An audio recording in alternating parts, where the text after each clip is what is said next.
නමෝ තස්ස භගවතු අරහතෝ සබ්බ ධම්මේසු අප්පටිහත ඥානචාරස්ස දස බලධරස්ස චතු වේසාරජ්‍ය විසරදස්ස සබ්බ සත්තුත්තමස්ස ධම්මිස්ස රස්ස ධම්ම රාජස්ස ධම්මස්සාමිස්ස තථාගතස්ස සබ්බඤුනෝ සම්මා සම්බුද්දස්ස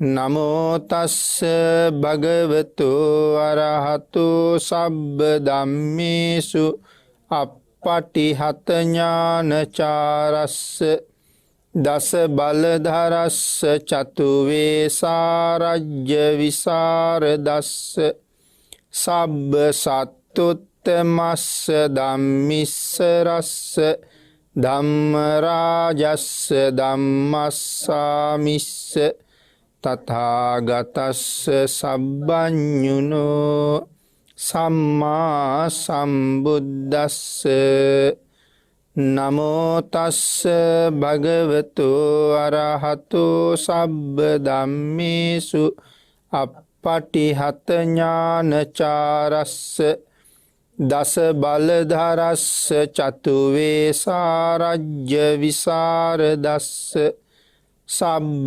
සත්තුත්තමස්ස ධම්මිස්ස රස්ස ධම්ම රාජස්ස ධම්මස්සාමිස්ස තථාගතස්ස සබ්බඤුනෝ සම්මා සම්බුද්දස්ස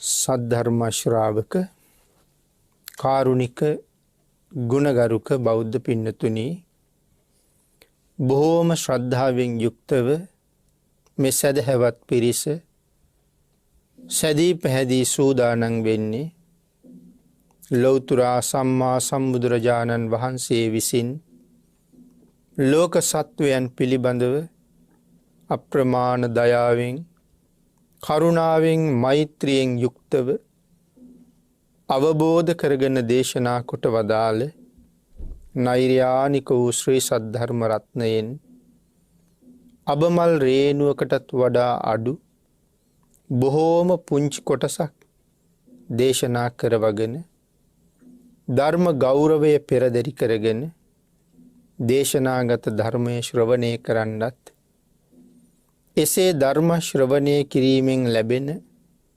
අවවාද අනුශාසනා තම තමන්ගේ ජීවිතවලට එකතු කරගෙන වඩාත් නිවැරදි මෙලව ජීවිතයක් සකස් කරගන්නත් නිවැරදි වුණ මෙලව ජීවිතයක් තුළින් සුගතිගාමී වූ පරලොව ආයති භවයකින් සැනසීමේ උතුම් පරමාර්ථයත් ඇතුවයි ධර්ම ශ්‍රවණය කරන්න සූදානම් වෙන්නේ. පින්නතුනි අදත් අපි ධර්ම දේශනාවේදී සාකච්ඡා කරන්න බලාපොරොත්තු වෙන්නේ කලින් සාකච්ඡා කොට අවසාන වෙච්ච දේශනාවක කොටසක් අංගුත්තර නිකායේ දසක නිපාතේ ජානුස්සෝනි වර්ගයේ ජානුස්සෝනි කියන සූත්‍ර දේශනාව.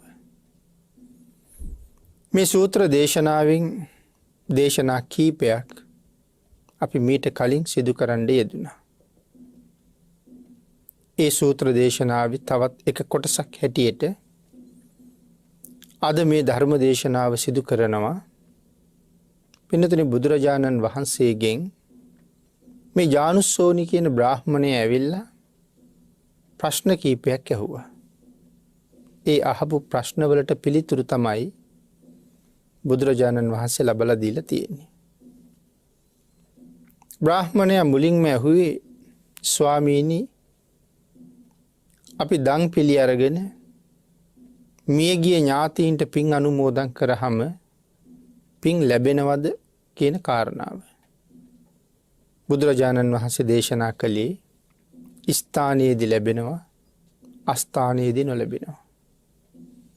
ස්ථාන අස්ථාන මොනවද කියලා බ්‍රාහ්මණයට දක්වනකොට බුදුරජාණන් වහන්සේ ඒ කරුණු ටික මනාව පැහැදිලි කරපු හැටි අපි කලින් දේශනාවල් වල පැහැදිලි කරන්නට යෙදුණා. ඉන් පස්සේ බ්‍රාහ්මණය අහනවා ස්වාමීනි භාග්‍යතුන් වහන්සේ පරලොව ගිය අපේ ඥාති මිත්‍රයෙක් මේ පිනගණ්ඩ නොපැමිණියොත් දානය පරිභෝග කරන්නේ කවුද කියලා. ඒ පින අනුභව ඒ පින ලබන්නේ කවුද කියලා. බුදුරජාණන් වහන්සේ දේශනා කළා බ්‍රාහ්මණය පරලෝකීය ඥාතියෝ එතනට පැමිණෙනවා.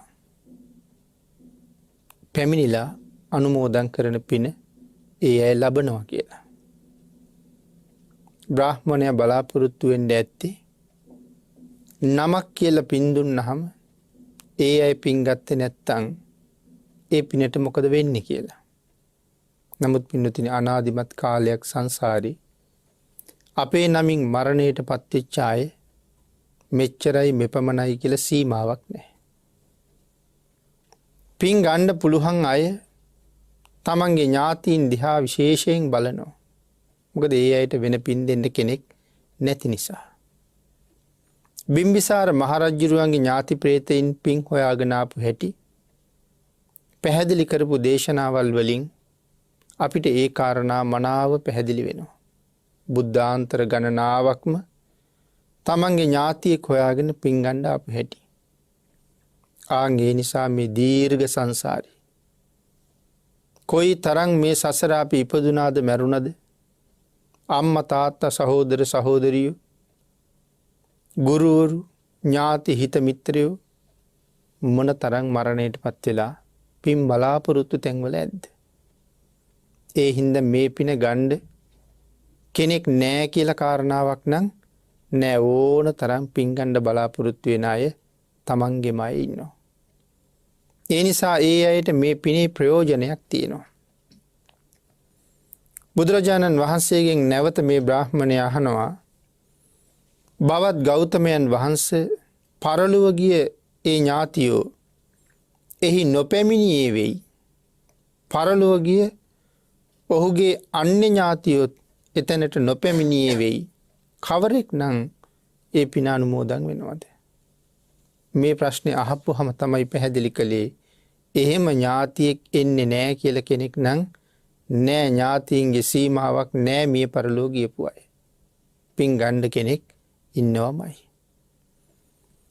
බුදුරජාණන් වහන්සේ නැවත සඳහන් කළා බ්‍රාහ්මණය මේ දීර්ඝ කාලයක් පරලෝ ගිය ඥාතියෝ මේ ස්ථානවල පින් බලාපොරොත්තුවෙන් නෑ කියන කාරණාව කොහොමත් සඳහන් කරන්න බෑ.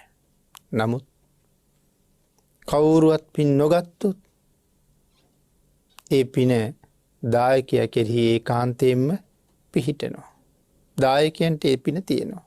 හැබැයි පින් ගන්න කෙනෙක් නෑ කියලා කාරණාවක් කොහොමත් නැහැ. නැවත බ්‍රාහ්මණය අහනවා බවත් ගෞතමයන් වහන්සේ අස්ථානයේහි පරිකල්පය වදාරනවද? මේ බ්‍රාහ්මණය අහන්නේ ස්වාමීනි දැන් ස්ථාන අස්ථාන පිළිබඳව කරුණු දක්වහම අස්ථානයේදී කුමක් වෙයිද? බුදුරජාණන් වහන්සේ කරුණු පැහැදිලි කළා. බ්‍රාහ්මණය මම අස්ථානයේහිත් දාන ඵලයේ පරිකල්පය වදාරමි. බ්‍රාහ්මණය මේ ලෝකේ ඇතැම් කෙනෙක් දස අකුසල් කරනවා නම් කයින් කරන වැරදි 3ක්, වචනයෙන් කරන වැරදි 4ක්, හිතින් කරන වැරදි 3ක්. එතකොට කාරණා 10ක්. මේ දස අකුසල් පණිවා කරන සුළු වෙයිද? අයිනාදන් කරන සුළු වෙයිද? කාමෙහි මිසහර ඇතියේ වෙයිද? මුසවා බනන සුළු වෙයිද? පිසුණු බස් ඇතියේ වෙයිද? පරොස් බස් ඇතියේ වෙයිද? සම්පප්‍රලාප ඇතියේ වෙයිද? අවිද්‍යා බහුල කොට ඇතියේ වෙයිද? ව්‍යාපාද පැමිණි සිතැත්තේ වෙයිද? මිසදිටු ඇතියේ වෙයිද? ශ්‍රමණයෙකුට හෝ වේවා බ්‍රාහ්මණයෙකුට හෝ වේවා ආහාර පාන යාන මාලා ගන්ධ විලේපන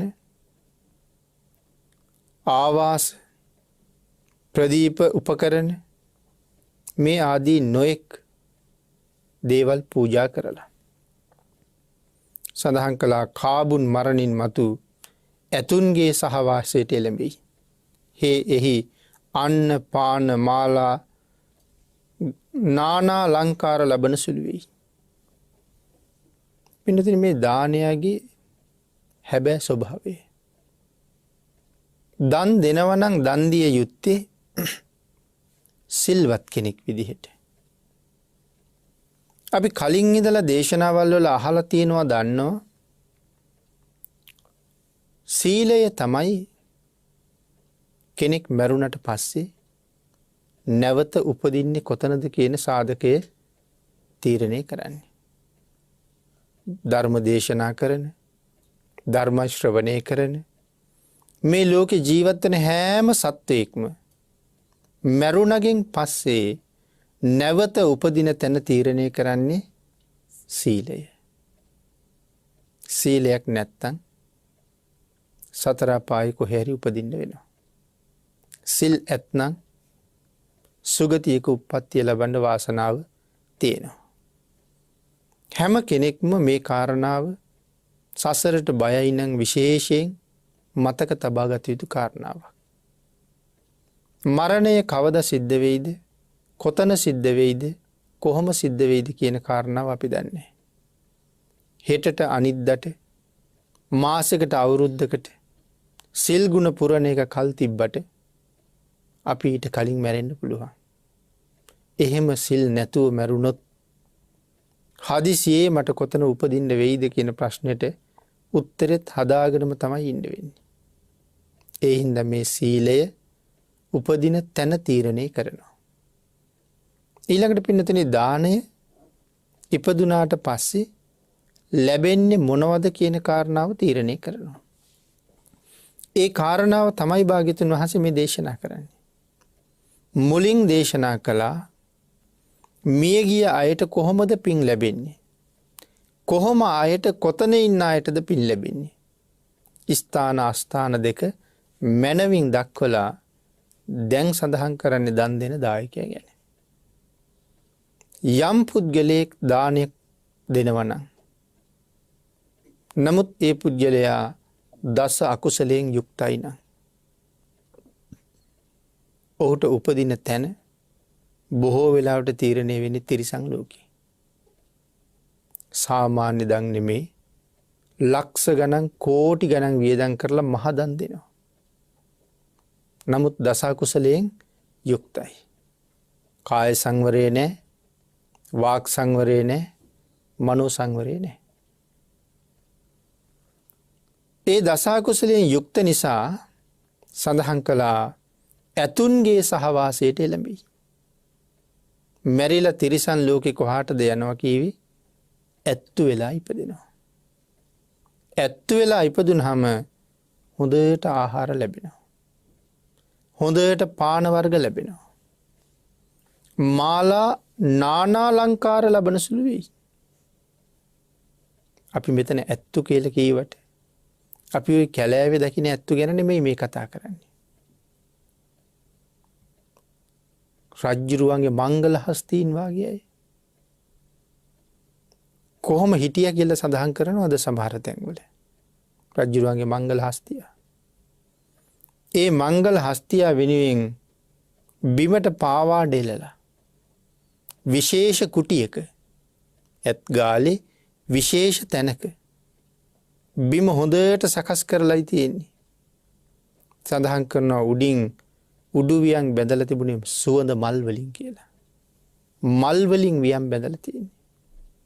ඊළඟට මෙතන සඳහන් කරනවා ආහාර පානවල කිසිම අඩුවක් කිසිම හිගයක් නැහැ. ඊටාම ප්‍රණීත පළතුරු වගේ දේවල් ආහාරයට හම්බ වෙනවා. සමහර කෙනෙක් පොල් කඳන්, තල් කඳන්, කිතුල් කඳන් උලා කනකොට මේ ඇයට බොහොම ප්‍රණීත පළතුරු ಜಾති හම්බ වෙනවා. බොහොම වටිනා ආහාර හම්බ වෙනවා. පිරිසිදු පාන වර්ග හම්බ වෙනවා. කැමති විදිහට හම්බ වෙනවා. ඊළඟට සඳහන් කළා මාලා නානා අලංකාර නොයෙක් අලංකාරයන්ගෙන් සැරසෙනවා. පිටතින් හිතලා බලන්නකෝ. ඇතෙකුට ඇඳුමක් මහන්න ගියහම අපේ ඇඳුමක් වගේද? සමහර ලක්ෂ ගාණක් වෙනවා ඇඳුම මහලා ඉවර වෙනකොට. හිරු එළියේ වැටෙනකොට දිලිසෙන්න. විදුලි එළියේ පහන් එළියේ වැටෙනකොට දිලිසෙන්න. ඊටාම වටින වස්ත්‍ර, සතාගේ ඇඟට උණුසුම නොදැනෙන වස්ත්‍ර, ශරීරයට අපහසුයක් නැතුව ඒ වස්ත්‍ර සකස් කරනවා සමහර වෙලාවට. වස්ත්‍ර පිළිබඳව කතා කරාම අපි අඳින වස්ත්‍රයකත් ඒ තරම් ලොකු සුවයක් නෑ සමහර වස්ත්‍රවල. ඊටාම මිලෙන් අධික එහෙම වස්ත්‍ර තියෙනවා. දැන් සාමාන්‍ය අපි අඳින වස්ත්‍රවල තියෙනවා හොඳ පිටක් සහ කන පිටක් කියලා දෙපැත්තක්. අපි හැම වෙලාවෙම මේ කන පිට කියන පැත්ත ඇතුළට අඳිනවා. හැබැයි අර පිටට පේන මතු පිට තියෙන මෘදු සුමුදු බව ඇතුළට නෑ. ඒ කියන්නේ බලන කෙනාට ලස්සනට තියෙනවා, දරාපු කෙනාට කයට ඒ තරම් ලොකු පහසුවක් ඒ වස්ත්‍රේ නෑ. නමුත් මේ හස්තීන්ට ඇතුළ පිට දෙකම ඊටාම හොඳ පහසු වස්ත්‍ර තමයි බොහෝ වෙලාවට සකසලා තියෙන්නේ. දලවලට රත්තරන් කොපු යොදලා, බෙල්ලට සුවඳ මල් මාල දාලා, තවත් නොඑක් ආකාරයෙන් අලංකාර කරලා බොහොම සැපසේ හැදෙන වැඩෙන පවතින ජීවිතයක් තියෙන ඇත්තු වෙලා ඉපදෙනවා කියලා දේශනා කළා. ඒ කොහොම දන් දීපු අයද? ඊටාම උසස් විදිහට ලක්ෂ ගණන් කෝටි ගණන් වියදම් කරලා මනාව දන් දීලා තියෙනවා. නමුත් තිරිසන් ලෝකෙට ගියේ මොන හේතුව හින්දාද? දානය සම්පූර්ණ කරනවා, සීලය සම්පූර්ණ නැහැ. එහෙනම් සිල් නැතුව දන් දීමේ එක ප්‍රතිඵලයක් හැටියට මේක සඳහන් කළා. ඊළඟට බුදුරජාණන් වහන්සේ නැවත සඳහන් කළා බ්‍රාහ්මණය මේ ලෝකේ යම් කෙනෙක් දස අකුසලයෙන් යුක්ත නම්, මුලින් සඳහන් කළා වගේම කයෙන් වචනයෙන් සිතෙන් අකුසල් රැස් කරනවා නම්, එහෙම අකුසල් කර කර ඉන්න ඔහු මරණින් මතු හස්තීන්ගේ සහවාසයට එළඹෙයි. යම් කරුණකින් මහණෙකුට වෙයි, බමුණෙකුට වෙයි, අන්න පාන වස්ත්‍ර යානා මාලා ගන්ධ විලේපන ආදී මේ දස දාන වස්තුවෙන් සංග්‍රහ කරලා, නොඑක් ආකාරයේ පුද පූජාවල් කරලා මරණින් පස්සේ නානා අලංකාර ලබන සුළු වෙයි. ආයතනයක් සඳහන් කරනවා හස්තීන්ගේ සහවාසයට එළඹෙනවා. මනාව සැප සම්පත් භුක්ති විඳිනවා. එහි කිසිම අඩුවක් නැහැ. දානයාගේ ඵලය මෙසේ අඩුයි, හිගයි, බාලයි කියලා කියන කාරණාවක් නැහැ. එතකොට දානය කියන ධර්මතාවයේ සිල් ඇතුව සම්පූර්ණ කළත්, සිල් නැතුව සම්පූර්ණ කළත් පාඩුවක් නම් වෙලා නැහැ. දානය නිසා පාඩුවක් වෙලා නැහැ. තිරිසන් වෙලා ඉපදුනත් හොඳට ආහාර පාන ආදී අවශ්‍ය සියල්ල සම්පූර්ණයි. සිල් ඇතත් නැතත් දන් දිය යුතුයි කියන කාරණාව මෙතන සඳහන් කළා. තිරිසනෙක් වෙලා ඉපදුනත් ඒ ජීවිතෙත් ආහාර පාන ආදී නොඑක් දේවල් වලින් හිගයක් නැහැ. ඊළඟට සඳහන් කළා නැවත වතාවක් මුලින් සඳහන් කරපු දස අකුසලයෙන්ම යුක්තව නමුත් යම් කෙනෙක් දන් දෙනවා නම් ඔහු අශ්වයන්ගේ සහවාසයට යනවා කියලා. සමහර කෙනෙක් ඇත්තු වෙලා ඇත් කුලවල උපදිනවා. තව සමහර කෙනෙක් අශ්වයෝ වෙලා අශ්ව යෝනිවල උපදිනවා. හැබැයි අර අපි දකින සාමාන්‍ය අශ්වයෝ නෙමෙයි. ඊටාම මිලෙන් ඊටාම ඉහළයි මිල කරන්න ගියොත්. සාමාන්‍ය කෙනෙකුට දරන්න බැරි මිලක්. දැන් මිනිස්සු ළඟ සමහරලාට කෝටි ගණන් වටින වාහන තියෙනවා. නමුත් පින්නතුනි ඊට වඩා වටින අශ්වයෝ ඉන්නවා. නිකන් කල්පනා කරන්නකෝ. දැන් අපි සූදුවක් දකිනවා ලෝකේ රේස් දානවා කියලා. ඒ රේස් එකට දුවන්නේ අශ්වයෝ. එතකොට ඒ දුවන අශ්වයෙකුගේ මිල කොහොමද? අපි සාමාන්‍යයෙන් දකින කෝටි 5-6ක වාහනයකටත් වඩා හුඟක් මිලයි. ඒ කෙනෙකුගේ පාදයක් මිලියන ගාණක් වටිනවා. මොකද මේ පාදේ චුට්ටක් හරි රෝගී වුණොත් ඒ මුළු අශ්වයාගෙම වැඩක් නැහැ. එයාගේ පාද ඒ තරම් ශක්තිමත් නිසා තමයි ඒ සත්වයා ඒ තරම් වටින්නේ. නමුත් ඒගොල්ලන්ට මොන තරම් සැප පහසුකම් ඇතුව ජීවත් වෙනවද? ආහාර පාන වල අඩුවක් නැහැ. බේත් හේත් වල අඩුවක් නැහැ.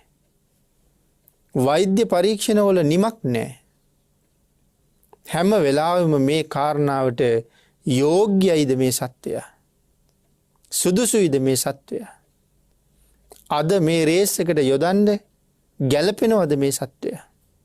මේ සියලුම පරීක්ෂණ ටික හැම වෙලාවෙම කරනවා.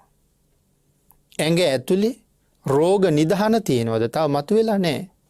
නමුත් අනාගතයේ මතුවෙන්නේ නිදහනයක් තියෙනවා නම් රෝග නිදහනයක්. ඒක එතනම විනාශ කරලා දානවා.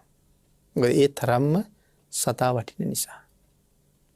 වායු සමීකරණය කරපු කාමරවල තමයි ඒ අය ජීවත් වෙන්නේ. නාවන්නේ කෙනෙක් ආහාර දෙනකොට ආහාර පරීක්ෂාවට භාජනය කරලා මේ අදට යෝග්‍ය ආහාර. ඊයේ දුන්නේ මේ ආහාර, අදට යෝග්‍යයි මේ ආහාර. මේ ආහාරවල ප්‍රමාණය අඩු විය යුතුයි, මේ ආහාරවල ප්‍රමාණය වැඩි විය යුතුයි. ඒ විදිහට ආහාර පාන, බේත් හේත්, තවත් නොඑක ආකාරයේ සුවදායක පරිසරවල ජීවත් වෙනවා. නමුත් මොනවා නිසාද? දන් දීලා. ආන්ගේ දානයාගේ ඵලයක් හැටියටයි ඒ තරම් සැපයක් භුක්ති විඳින්නේ. මොන තරම් සැපයක් භුක්ති විඳත් ජීවිතේ තිරසං. හේතුව සිල් නොතිබුණ නිසා. ඒ ජීවිතේ කවදාවත් පින් කරන්න අවස්ථාව ලැබුණද? සිල් රකින්න අවස්ථාව ලැබුණද? එහෙනම් ආයෙත් සුගතිගාමී ජීවිතයක් තියෙයිද? මේ ජීවිතය අශ්වයෙක්. ඊළඟට මැරිලා ගිහිල්ලා වෙනත් තිරිසන් සතෙක් වෙලා ඉපදිච්චහම ප්‍රාණඝාත බොහෝ කරන තිරිසන් ඉන්නවා. කොයි තිරිසනත් ප්‍රාණඝාත කරනවා. නමුත් ඊටාම වැඩියෙන් ප්‍රාණඝාත කරන තිරිසන්නුත් ඉන්නවා. රිලෙවෙක් වඳුරෙක් වුණත් සමහර වෙලාවට අපි හිතන්නේ ගහක තියෙන ගෙඩියක් දැල්ලක් කාලා බොහොම අහිංසක විදිහට ජීවත් වෙන අය කියලා. ප්‍රාණඝාත කරන්නෙම නැහැ කියලා. ඒ වුණාට තමන්ගේ ඇඟේ ඉන්න මැක්කෙක්වත් අතාරින්නේ නැහැ. කහලා තෝරලා බේරලා අරගෙන කටේ තියලා හපන එක තමයි කරන්නේ. ඉතින් එහෙමනම් ප්‍රාණඝාතයෙන් වැළකීලා නැහැ. ඒ නිසා තිරිසන් අපායට වැටුනොත් ඒක ඊටාම දුක්සහගතයි. එයින් නිදහස් වෙනවා කියන එක පරම දුක්ඛිත තත්ත්වයක්. සරියුත් මහරහතන් වහන්සේ එක බ්‍රාහ්මණයෙකුගෙන් අහපුවාම බ්‍රාහ්මණේ මරණයෙන් පස්සේ නිරයට ගිහිල්ලා උපදින්න කැමතිද? එහෙම නැත්නම් තිරිසන් ලෝකේ උපදින්න කැමතිද? බ්‍රාහ්මණයා සඳහන් කළේ ස්වාමීනි නිරයේ උපදිනවට වඩා තිරිසන් ලෝකේ හොඳයි කියලා. ඊළඟට බ්‍රාහ්මණයාගෙන් ඇහුවේ තිරිසනෙක් වෙලා උපදින එකද හොඳ? ප්‍රේතෙක් වෙලා උපදින එකද හොඳ? ස්වාමීනි භාග්‍යතුන් වහන්සේ තිරිසනෙක් වෙනවට වඩා ප්‍රේතෙක් වෙන එක හොඳයි කිව්වා. ඒ තිරිසනෙක් වෙනවට වඩා ප්‍රේතෙක් වෙන එක හොඳ? පින්නතුනි අපි පින් දුන්නාම කවදාවත් තිරිසන්නුන්ට පින් ගන්න බෑ. මේ සූත්‍රයේ මුල් කොටසේ අපි ඒ ගැන සාකච්ඡා කළා. නමුත් පින් ගන්න පුළුවන් ස්ථානයක් තියෙනවා නම් තියෙන්නේ මේ ප්‍රේතයන් අතරයි. ප්‍රේතයෙකුට පින් ගන්න හරි පුළුවන් තිරිසනෙකුට එහෙමවත් බෑ. එහෙනම් දැන් මේ තරම් සැප වින්දත් ඇත්තු වෙලත් අස්සයෝ වෙලත් ඉන්නේ තිරිසන් ලෝකේ. ඊළඟට මේ බ්‍රාහ්මණයා නැවත බුදුරජාණන් වහන්සේගෙන් අහනවා භාග්‍යතුන් වහන්සේ පැහැදිලි කරනවා බමුණ යම් කරුණකින් මෙලව දස අකුසල් සිද්ධ කරලා සුනකයන්ගේ සහවාසයට එළඹෙයි. යම් කරුණකින් ඔහු මහණෙකුට වේවා බමුණෙකුට වේවා ආහාර පාන ආදී මේ මුලින් සඳහන් කරපු දාන වස්තුන්ගෙන් සංග්‍රහ කරලා කොහෙද උපදින්නේ? සුනකයන්ගේ සහවාසයට යනවා. තවත් සමහර අය කොටසක් ඇත්තුන්ගේ සහවාසයට ගියා, කොටසක් අශ්වයන්ගේ සහවාසයට ගියා, සමහරු සුනකයන්ගේ සහවාසයට යනවා. සුනකයෝ වෙලා ඉපදෙනවා. දැන් අපි සුනකයෝ ගැන සඳහන් කරාම මානේන මක්කටෝ හෝති අතිමානේන කුක්කුටෝ. මානය තියෙන අය වඳුරෝ වෙලා ඉපදෙනවා. දැඩි මානයක් තියෙන අය සුනකයෝ වෙලා ඉපදෙනවා. අතිමානේන කුක්කුටෝ. එතකොට සුනක ලෝකෙ ඉපදෙන්න ඒක එක හේතුවක්. අපි අපූර්ව කාරණාවක් පැහැදිලි කළා මේ දේශනා මාලාවේ මුලින්. නැවත වතාවක් සිහිපත් කළොත් මේ කාරණාවට ආපු නිසා සුනීද සහ වත්සකාර කියලා බ්‍රාහ්මණයෝ දෙන්නෙක් හිටියා. මේ දෙන්නම බොහෝම හොඳට දන් දෙන අය. එක දවසක් මහා කච්චායන මහරහතන් වහන්සේ ගිජ්ජකූට පර්වතයෙන් බැහැගෙන එනවා. පහළට වඩිනවා දැකපු වත්සකාර කියන බමුණා සඳහන් කළා හරියට නිකන් කුදු වෙච්ච වඳුරෙක් බහිනවා වගේ කියලා. කාටද මේ කීවේ? සතර මහා තෙරවරුන්ගෙන් එක්කෙනෙක් වුණ මහා කච්චායන මහරහතන් වහන්සේට. ගුණයේ සීමාව මෙපමණයි කියලා කියන්න බැරි තරම්. බැරි තරම් නෙමෙයි අපිට සීමාවක් දක්වන්නම බෑ. අර සෝරෙය්‍ය කියන බමුණා උන්වහන්සේ පිළිබඳව රාගසිතක් උපදව ගත්ත ගමන් බ්‍රාහ්මණයට මොකද වුනේ? ස්ත්‍රියක් වුණා. එතකොට මේ සිතුවිලි මාත්‍රයෙන් ඒ තරම් පරිවර්තනයක් වෙන්න මොන තරම් සීලාදී තේජසක් තිබුණද? බුදුරජාණන් වහන්සේ ළඟට කාරණාව සැලවුණා මහා කච්චායනයන් වහන්සේට වඳුරෙක් වගේ කිව්වා කියලා.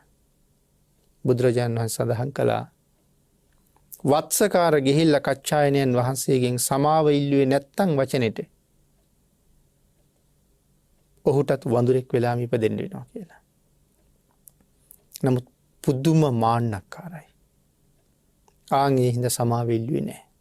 හැබැයි අපිට වඩා වත්සකාර හොඳයි කියලා හිතෙනවා. බුදුරජාණන් වහන්සේ යම් වචනයක් දේශනා කළොත් එය වෙනවමයි කියන කාරණාව පිළිබඳව වත්සකාරට පූර්ණ විශ්වාසයක් තියෙනවා. මේ කළොත් මෙහෙම වෙනවා කියලා බුදුරජාණන් වහන්සේ දේශනා කළා නම් එහි කිසි වෙනසක් නැහැ කියන එක වත්සකාර හොද්දටම දන්නවා.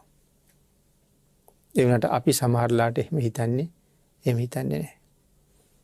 ප්‍රාණඝාත කරන්න එපා නිරයට යනවා කියලා බුදුරජාණන් වහන්සේ දේශනා කරලා තියෙනකොට මේ තරම් පළවෙනි ශික්ෂාපදයේ උල්ලංඝනය කරන අය කොයි තරම් ඉන්නවද බෞද්ධයෝ අතර? අන් අය ගැන කතා කරන්න අවශ්‍ය නැහැනේ. බුදුරජාණන් වහන්සේගේ සිව්වණක් පිරිසේ යයි කියා ගන්න අය අතර ප්‍රාණඝාත කරන අයගේ සීමාවක් නැහැ. එහෙනම් ඒ වචනේ අපි විශ්වාස කරන්නේ නැති එක. නමුත් වත්සකාර දන්නවා ශ්‍රී මුඛයෙන් දේශනා වුණොත් දේශනා වුණාමයි මං වඳුරෙක් වෙනවමයි සමාව ගත්තේ නැත්තම්. ඒ වුණාට පින්නතේ මානය තවත් එහා. ඒ නිසා තමන්ගේ ශ්‍රාවකයන්ට තමන්ගේ සේවකයන්ට කියනවා මේ ගිජ්ජකූටේ හැම තැනම පළතුරු වවන්න කියලා. හැම තැනම පළතුරු වවලා ආරක්ෂාවට හමුදාව යොදනවා. කාටවත් පළතුරු කඩන්න දෙන්නේ නැහැ. ඇයි? මම මැරිලා වඳුරෙක් වෙනවා. මට කණ්ඩ තමයි මේ පළතුරු වවන්නේ. බලන්න මානෙ කොච්චරද කියලා. මානේන මක්කට හෝති. මානක්කාරයා වඳුරෙක් වෙලා ඉපදෙනවා. ඊටත් වඩා දැඩි මානයෙන් යුක්ත නම් සුනකයෝ වෙලා ඉපදෙනවා. එතකොට මේ සඳහන් කරන්නේ එහෙම සුනකයෝ ගැන නෙමෙයි. මොකද එහෙම සුනකයෝ ඕන තරම් ඉන්නවා. ඔය පාරවල් වල අපි යනකොට ඕන තරම් ඉන්නවා. හැබැයි මානයේ තියෙන බව තවත් පේනවද කොහෙද? බලන්නකො සමහරලාට අපි යනකොට ඔය ප්‍රධාන පාරවල් වල ඕන තරම් සුනකයෝ නිදි. නමුත් වේගෙන් එන වාහනයක් සමහර කෙනෙක් නම් කර්මය ගැන හිතන්නේ නැති හින්දා යට කරගෙනම යනවා. තව කෙනෙක් කොච්චර හදිසියට යනවා ඈත ඉඳලා නලාව නාද කරගෙන එනවා. සුනකයා නෙමෙයි නැගිටින්නේ. අපි වාහනේ වේගෙ බාල කරලා ළඟටම ආපුවම එයාට ඕන හැටියට නැගිටලා ඇඟමැලි කඩලා කම්පොට ගහලා යනවා මිසක් බොහොම කලාතුරකින් තමයි බේරෙන්න දුවනවා දකින්නේ. හුඟක් අය Tamanට උවමනා විදිහටයි පාරෙන් අයින් වෙන්නේ. අර මානෙම තාම තියෙනවද කොහෙද? නමුත් එහෙම සුනකයෝ අතර සමහර සුනකයෝ ඉන්නවා මිනිස්සුන්ට වඩා සැප විඳිනවා. සමහර ගෙවල් වල කොයි තරම් සැප විඳින සුනකයෝ ඉන්නවද? ඒ ගෙදර ඉන්න සේවකයන්ට එච්චර සැප නැහැනේ. ඒ අයට ලෙඩක් දුකක් හැදුනහම සමහරලාට බෙහෙත් ටිකක්වත් ගෙනල්ලා දෙන්නේ නැහැ. කීයක් හරි අතට දීලා එක්ක බස් එකේ ගිහිල්ලා බෙහෙත් අරගෙන එන්න ඕනේ. නැත්තම් බෙහෙත් ටික අරගෙන ගෙදර යන්න ඕනේ සනීප වෙලා ආපහු එන්න. නමුත් සමහර සුනකයන්ට ඊටාම වටින වාහන තියෙන්නේ.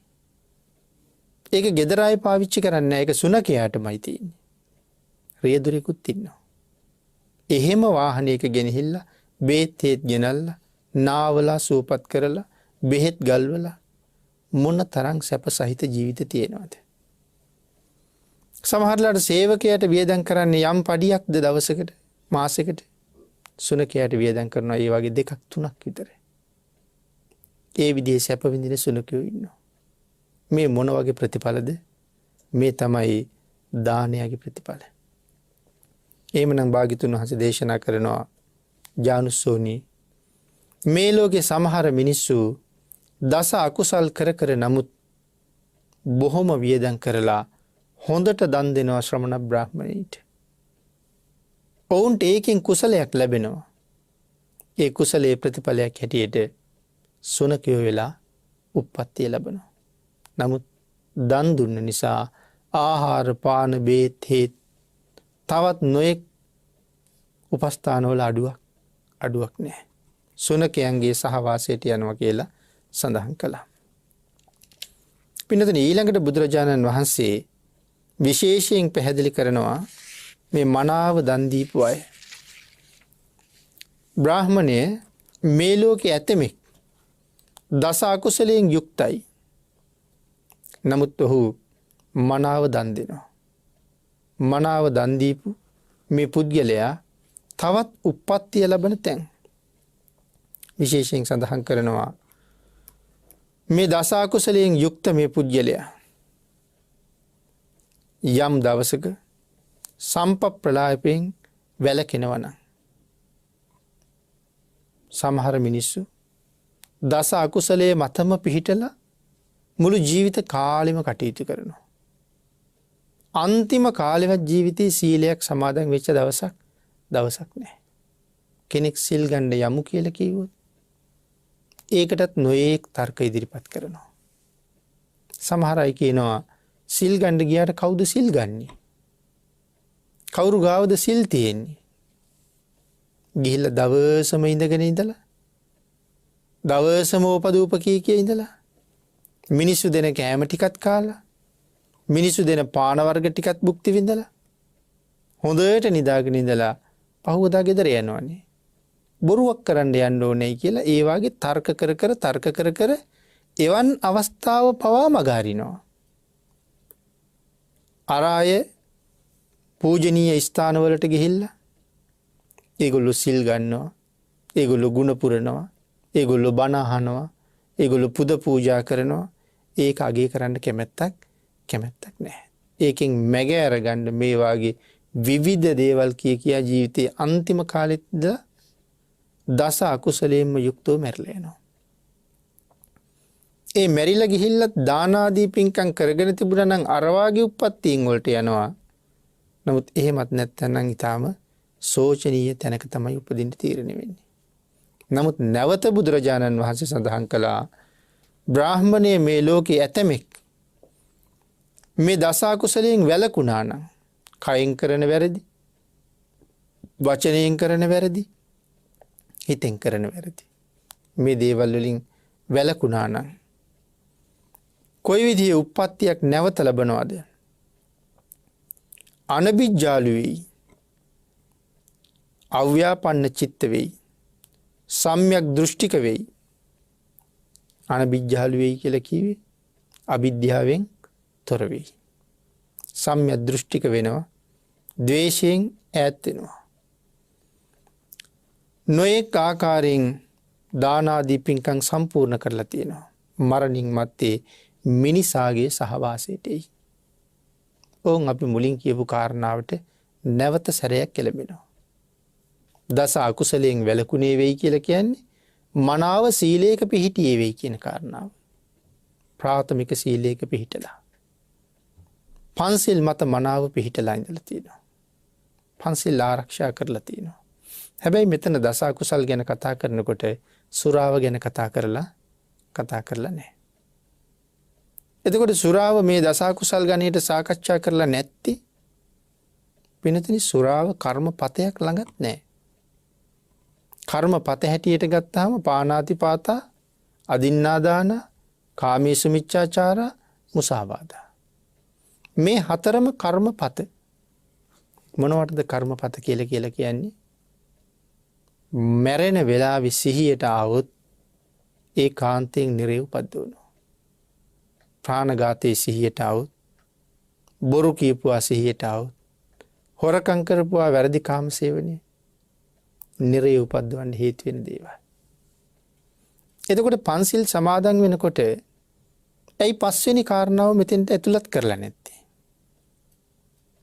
පින්නතුනි මේ පස්වෙනි කාරණාවෙන් හානි වෙන්නේ Tamanටනේ. දැන් බොරු කියහම තව කෙනෙක් රැවටෙනවා. ප්‍රාණඝාත කරාම තව කෙනෙකුගේ ජීවිතේ නැතු වෙනවා. හොරකම් කරාම අනුන් දුකසේ උපයා සපයා ගත්ත වස්තුව නැතිවීමේ දුක ඔහුට බොහෝම තදයට තියෙනවා. අනුන්ගේ කාමවස්තු තව කෙනෙක් අයථා විදිහට පරිහරණය කරනවා කියලා දැනගත්තාම ලොකු ප්‍රඥාවක් තිබෙන්නේ නැත්නම් ඒ පුජ්‍යලයා පව් ගොඩක් කරගන්නවා. එක්ක සියදි විහානි කරගන්නවා. නැත්නම් තමන්ගේ කාමවස්තු පරිහරණයට එන අය මරලා දානවා. එහෙම නැත්නම් තමන්ගේ බිරිඳ මරලා දානවා, ස්වාමියා මරලා දානවා. ඒ තමන්ට හානියක් තියෙන නිසා. නමුත් සුරාපානය කරාම පෞද්ගලිකව තමන්ට විශාල හානියක් තියෙනවා. අනුන්ටත් එකෙන් හානියක් වෙනවා. තමන්ට තමයි ලොකුම පාඩුව. අන්න ඒක නිසා සුරාපානයේ කර්ම පත ගණයට එකතු කරලා නැහැ. ඔක එක හේතුවක් විතරයි. හැබැයි මේ සිල්පදේ හඳුන්වන්නේ මහා සිල්පදේ කියලා. මේ සිල්පද පහේ මහා සිල්පදේ. ඇයි ඒකට මහා සිල්පදේ කියලා කියන්නේ? කර්ම පතත් නොවෙනවන. සුරාවෙන් මත් වෙච්ච පුජ්‍යලයා අර කියපු කර්මපත හතරම කරනවා. සිහියෙන් හිටපු දවසට කරන්නේ නැති දේවල් ඔක්කොම කරනවා මත් වෙච්ච නිසා. ඒ හින්දා උට ලොකු පාඩුවක් වෙනවා. ඊළඟට නිරේවල් වල ඉපදිලා ආපහු මනුස්ස ලෝකෙට කොයි යම්ම කාලෙක හරි ආවහම සමහරලට අපි මේ ලෝකේ දකිනවා මන්දගාමී, මන්ද බුද්ධික, උම්මත්තක කියලා කොටස් තුනක්. මේ තත්වයටපත් වෙන්නේ ඇයි? මේ සුරාවේ ප්‍රතිඵලයක් නිසා. එතකොට සුරාව කියලා කියහම මත් කුඩු, මත් පෙති, මත් වතුර, මත් වෙන්න කරන ආලේපන, මේ සියලුම දේවල් මේ ගණයට අයිති. ප්‍රාණඝාත කරපු කෙනෙක් නිරේ ගිහිල්ලා ආපහු මනුස්ස ලෝක වලට එනකොට ඒ කර්මයේ අවශේෂ බලපෑම හැටියට මොකද වෙන්නේ? අකාලේ මැරිලා යනවා. අඩු ආයුෂයෙන් මැරෙනවා. නමුත් අවුරුදු 10ක් අවුරුදු 20ක් සත්පුරුෂයෙක් ඇසුරු කරන්න ලැබුණොත් ඒ ජීවත් වෙච්ච කාල සීමාව තුළ ලොකු ප්‍රයෝජනයක් තමන්ගේ ජීවිතයට එකතු කරගන්නවා. ඒ කාලය තුළ දන් දෙනවා. ඒ කාලය තුළ සිල් ආරක්ෂා කරනවා. ඒ කාලය තුළ භාවනා කරනවා. අවුරුදු 30කින් විතර මෙරලා යනවා. නමුත් පින්නතුනි උම්මත්තකෙක් වෙලා ඉපදිලා බුදුරජාණන් වහන්සේගේ සිරිපා ධාතුව මුල අවුරුදු 100ක් ජීවත් වුණත් ඒ පුජ්‍යලයට පළක් වෙනවද? එයාට කිසි ප්‍රයෝජනයක් නැහැ. ඒ නිසා ඒ කර්මය හරි භයානකයි. ඒකයි මහසිල් පදේ කියලා දක්වලා තියෙන්නේ. එතකොට මෙතන සඳහන් කළේ යමෙක් මේ දස කුසල් වලින් වැළකීලා මනාව මනුෂ්‍ය ජීවිතයකට හොඳ සාධාරණයක් ඉෂ්ට කරගෙන ජීවත් වෙලා මැරිලා ගිහිල්ලා ආපහු සැරයක් තමන්ගේ සීලය නිසා මනුෂ්‍යයන්ගේ සහවාසයට ඇවිල්ලා උප්පත්තිය ලබනවා. සඳහන් කළා මිනිසාට අයත් පස්කම් ගුණ ලබන සුළු වෙයි. දනුත් දීලා තියෙන නිසා මිනිස් ලෝකේ ඊටාම උසස් සැපයක් විඳිනවා. ආහාර පාන වල අඩුවක් නැහැ. ගෙවල් දොරවල් වල අඩුවක් නැහැ. යාන වාහන වල අඩුවක් නැහැ. නොයෙක් විසිතුරු ආභරණ වල අඩුවක් නැහැ. දැසි දස්සන්ගේ අඩුවක් නැහැ. හැම අතින්ම සම්පූර්ණ වෙච්ච උසස් ජීවිත මිනිසුන් අතර ගත කරනවා. මොකක් නිසාද මේ? හොඳට දන් දීලා තියෙනවා. හොඳට සිල් රැකලා තියෙනවා. එහෙනම් මනුස්ස ජීවිතේ නිවන් දකින්නතුරු මේ සසර දුකක් නැතුව ඉස්සරහට යන්න දානය මොන තරම් උපකාර කරනවද? මිනිසුන් අතර උපදිච්ච හැමෝටම මේ සැප නැහැ. සමහර අය වීදියක් ගාන හිඟමනේ යනවා. සමහර අයට නිදා ගන්න තැනක් නැහැ. අගුපිලක වාගේ තැනක නිදා ගන්නවා. ගහක් යට නිදා ගන්නවා. වැස්සක් වැටෙන්නේ රෑ මැදියමේද පාන්දරද ඒ ඕනම වෙලාවක කොහාට හරි නැගිටලා දුවන්න සිද්ධ වෙනවා. දුව ගන්න තැනක් නැති වුණොත් තෙමෙන්න සිද්ධ වෙනවා. හිසට වහලක් නැහැ. ලැබුණ ආහාර ටික පිරිසිදු අනුභව කරන්න හැටියක් නැහැ.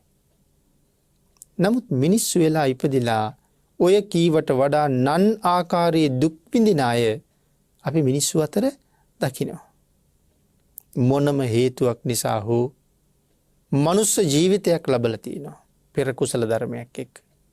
හැබැයි දන් දීලා නැති නිසා අතපාන ජීවිතයක් තමයි තියෙන්නේ. ලෙඩක් දුකක් හැදිලා බේත් හේත් නැතුව සමහරලාට අතපය වළංගු නැතුව ගිහිල්ලා තුවාල හැදිලා කුණු වෙලා පණුව හැදිලා මැරිලා යනවා. එහෙම ජීවිත ඕන තරම් අපි දකිනවා. ඒ නිසා දානය කොතෙන්ටත් හරි වටිනවා. ඊළඟට බුදුරජාණන් වහන්සේ දේශනා කළා යම් හේකින් මෙලොව යමෙක් මේ දස කුසලයෙන් වැළකුණා නම් මනුස්ස ලෝකේ උප්පත්තිය ලැබලා මිනිසුන්ට අයත් පස්කම් ගුණ ලබන සුළු වෙයි. මනා පංචකාමයකින් සැපවත් ජීවිතයක් ගත කරනවා. ඊළඟට සඳහන් කරා බ්‍රාහ්මණය මේ ලෝකේ තවත් කෙනෙක් මේ දස කුසලයෙන් වැළකීලා මරණින් මත්තේ දෙවියන්ගේ සහවාසයට පැමිණි. දෙවියන් සතු පස්කම් ගුණේ ලබයි. තව කෙනෙක් මැරිලා දෙවියන් අතර උපදිනවා. කෙනෙක් මිනිසුන් අතරට එනකොට තව කෙනෙක් දෙවියන් අතරට යනවා. හැබැයි දෙවියන් අතරත් ඊටාම උසස් දිව්‍යමය කාමයක් භුක්ති විඳිනවා. කරගත්ත කුසල් වල හැටියට මනුස්ස ලෝකේ දුප්පත් පෝසත් ભેදයක් තියෙනවා වගේම දෙවියන් අතරත් එහෙම්මම තියෙනවා. දුප්පත් දෙවියෝ කියලා කොටසක් නැහැ. සමහර දෙවියන්ට වඩා සමහර දෙවියෝ ඊටාම මහේසාක්‍යයි. ඊටාම උසස් විදිහේ සැප විඳිනවා. ඉතින් එහෙම හිතහම නම් ආපහු දුප්පත් කියලා කියන්න පුළුවන්. අල්පේසාක්‍ය සහ මහේසාක්‍ය කියලා වචන දෙකක් අපි පාවිච්චි කරනවා. නමුත් මෙතන සඳහන් කරනවා දිව්‍ය ලෝකෙට ගිහිල්ලා දෙවියන් සතු පස්කම් ගුණය ඊටාම ඉහළින් ලබනවා. ඒ මනුස්ස ලෝකේ සිලුත් රැකලා තියෙනවා. හොඳට දනුත් දීලා තියෙනවා. ඊළඟට සඳහන් කළා බ්‍රාහ්මණය යම් හේකින් මේ ලෝකේ ඇතමෙක් පණිවායෙන් වැළකෙයිද ආදී වශයෙන් පිළිතුරේ දස අකුසලයෙන්ම වැළකෙයිද කියන කාරණාව සිහිපත් කරනවා. එහෙම සිහිපත් කරලා සඳහන් කරනවා එහෙම ජීවත් වෙච්ච කෙනෙක් දෙවියන්ට හිමි පස්කම් ගුණ ලබන්නේ වෙයි. බ්‍රාහ්මණය දායකද අනිෂ්ඵල වේ. එහෙම සඳහන් කළේ මෙහෙම ඉපදුනත් ඒගොල්ලන්ටත් අනික් කෙනෙක් දෙන පින් ලැබෙන්නේ නැහැ. මිනිස් ලෝකෙත් කෙනෙක් මැරිලා ගිහිල්ලා මිනිහෙක් වෙලා ඉපදුනොත් අපි ඔහු වෙනුවෙන් පින්කම් කරලා පින් දුන්නට පින් ලැබෙන්නේ නැහැ. දෙවියෙක් වෙලා ඉපදුනාට ඒ දෙවියටත් අපි දෙන පින් ලැබෙන්නේ නැහැ. එහෙමනම් ඒ මනුස්ස ලෝකෙත් දිව්‍ය ලෝකෙත් අස්ථාන හැටියටම තමයි දක්වලා තියෙන්නේ. හේතුව ලැබෙන්නේ නැති මුල් දේශනාව අපි පැහැදිලි කළා බලාපොරොත්තු නැති නිසා. මගේ නෑදෑයෝ පින් දෙනවා ඇති. එහෙම බලාපොරොත්තුවක් නැහැ. සමහර වෙලාවට මේ බණ අහන ඔබේ ළඟ අසල්වැසි ගෙදරක වේවා ඔබේම නිවසේ වේවා. ඔබේම නමින් අවුරුදු 30-40කට කලින් මරණයට පත්වෙච්ච කිරි අම්මා වෙනුවෙන් කරන පින්කමට බොහෝම වෙහෙසිලා මහන්සි වෙලා උදව් කරනවා, වියදම් කරනවා, යෙදෙනවා. සමහරලාට ඒ අවුරුදු 30-40කට කලින් මැරුණ කිරි අම්මා ඔබම වෙන්න පුළුවන්. ඒ ගෙදරම ඉපදිලා.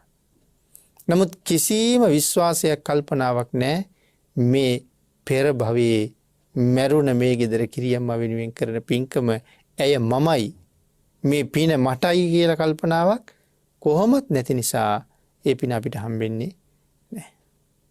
දෙවියන්ටත් එහෙමමයි.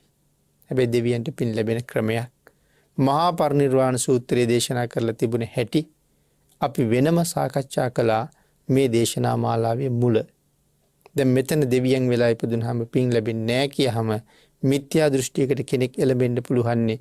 එහෙනම් මොකටද අපි පින්කම් කරලා දෙවියන්ට පින් දෙන්නේ කියන ප්‍රශ්නෙට? ඒකට උත්තරයක් වෙනම අපි සාකච්ඡා කරලා තියෙනවා. ඊළඟට සඳහන් කරනවා මේ බ්‍රාහ්මණයා ස්වාමීනි භාග්‍යතුන් වහන්සේ ආශ්චර්යයි. පින්වත් ගෞතමයන් වහන්සේ අද්භූතයි. බවත් ගෞතමයන් වහන්සේ යම් දානේ කියලා දායකද අනිෂ්ඵල වේ. දන් දීම නිසිමයි. ශ්‍රද්ධා කිරීම නිසිමයි. ස්වාමීනි ශ්‍රේෂ්ඨයි. ස්වාමීනි ආශ්චර්යයි. ස්වාමීනි අද්භූතයි. සිල් ඇතුවත් සිල් නැතුවත් දන් දෙන එක මේ ලෝකේ ශ්‍රේෂ්ඨමයි. එහෙම දන් දීලා සිල් නැතත් තිරිසන් වෙලා ඉපදුනත් ආහාර පාන ආදී සැපේ අඩුවක් නැහැ. බ්‍රාහ්මණයා බොහොම පැහැදෙනවා බුදුරජාණන් වහන්සේ පිළිබඳව. ශ්‍රද්ධාව අත්‍යවශ්‍යමයි ස්වාමීනි. ශ්‍රද්ධාව නිසිමයි. පින්නතුනි මේ ශාසනයේ ශ්‍රද්ධාවෙන් තොරව කිසි කටයුත්තක් සම්පූර්ණ කරන්න බැරුව යනවා. යමෙක් තාමත් පන්සිල් රකින්න නැත්නම් ඒ මොනව නැති හින්දාද? ශ්‍රද්ධාව නැති නිසායි. බ්‍රාහ්මණය මේ කරුණේ සේමයි. බ්‍රාහ්මණය දායකයා අනිෂ්ඵලම වෙයි. බවත් ගෞතමයන් වහන්සේ ඊ타ත්ම මැනවි. බවත් ගෞතමයන් වහන්සේ අද පටන් මා දිවි හිමියෙන් භාග්‍යතුන් වහන්සේ සරණ ගිය උපාසකයෙක්සේ සලකන සේක්වා කියලා ඉල්ලීමක් කළා. ජානුස්සෝනි බ්‍රාහ්මණයා මිත්‍යා දෘෂ්ටිකයි. මිත්‍යා දෘෂ්ටියත් අරගෙනයි බුදුරජාණන් වහන්සේ ළඟට එන්නේ. නමුත් එදා සඳහන් කළා ස්වාමීනි අද පටන් මම ඔබ වහන්සේගේ උපාසකයෙක් ශ්‍රාවකයෙක්. පින්නතුනි ජානුස්සෝනි දේශනාව මෙතනින් නිමාවටපත් වෙනවා. අපට ධර්ම දේශනාවට තියෙන කාලය නිමාවටපත් වෙලයි තියෙන්නේ. අද මේ ධර්ම දේශනා පින්කම සිදු කළ මේ සත්පුරුෂ දායක පින්වත් පිරිස පින්කම සිදු කරන්නේ කවුද කියන කාරණාවක්වත් වෙනත් කිසිම කරුණක් සිහිපත් කරලා නැහැ.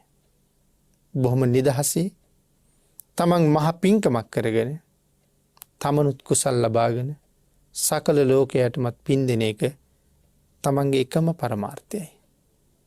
ඒ නිසා මේ උතුම් ධර්ම දානමය පින්කම සිදු කරලා රැස් කරගත්ත අසීමාන්තික පුණ්‍ය ධර්මයන් පින්කම සඳහා යෙදුන කැප වුණ මේ ලොකු කුඩා සියලු දෙනාටම අඩු නැතුව අනුමෝදන් වේවා.